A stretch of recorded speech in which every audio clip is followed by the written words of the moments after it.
I now recognize the chairman of the full committee, Mr. Goodlatte of Virginia. Thank you, Mr. Chairman.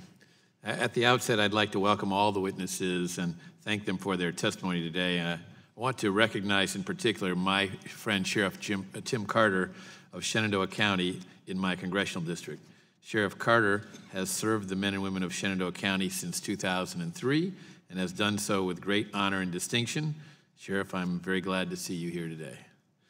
Today's hearing focuses on information sharing between federal, state, and local law enforcement and public policy decisions that have resulted in less information being known to law enforcement about potentially violent juveniles.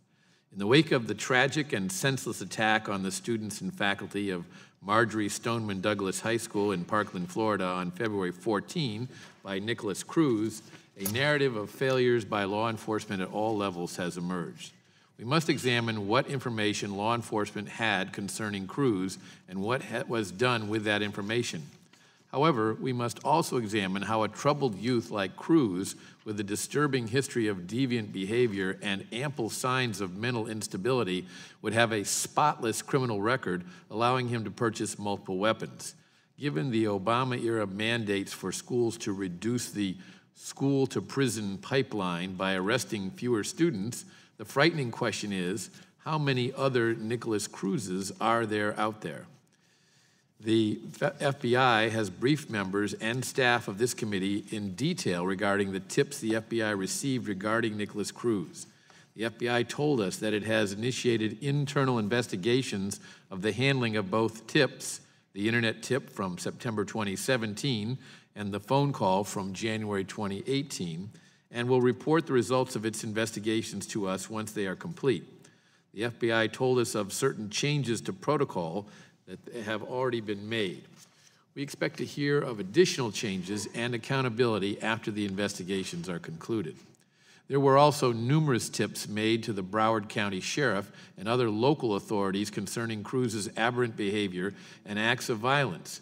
Instead of having Cruz arrested for his violent acts, officials transferred him to other schools or referred him to counseling. The reason for this lenient approach was that Broward County school policies were altered several years ago to reduce juvenile arrests. These policies, implemented by the Obama Department of Education, replaced previous zero-tolerance policies in Broward County. Before this change, Cruz likely would have been arrested, perhaps multiple times. This lack of an arrest record made it more difficult for local police to confirm that Cruz was a threat and to intervene when they received tips and complaints from neighbors, classmates, and relatives about his stated desire to kill people. When the tips were made to the FBI, no derogatory information about Cruz existed in the Federal National Crime Information Center, NCIC database, which includes all state arrests, convictions, warrants, and alerts. If Cruz had been arrested and booked for any of the on-campus offenses he committed, the FBI intake specialist handling the call would have seen this criminal history in NCIC, and the call would have been taken more seriously.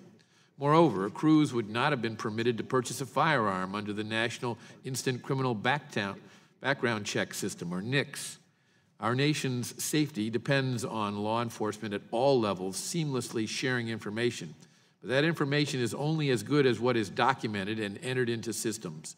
When information is inaccurate or missing, or derogatory information is not generated because of misguided public policy, the ability of law enforcement to protect us is severely impaired. Having said that, in this case, there are also very concerning missteps by law enforcement as well. I look forward to examining all of these problems in depth during today's hearing. And again, thank you, Mr. Chairman, for holding this important hearing. I look forward to the testimony today and yield back. Gentleman's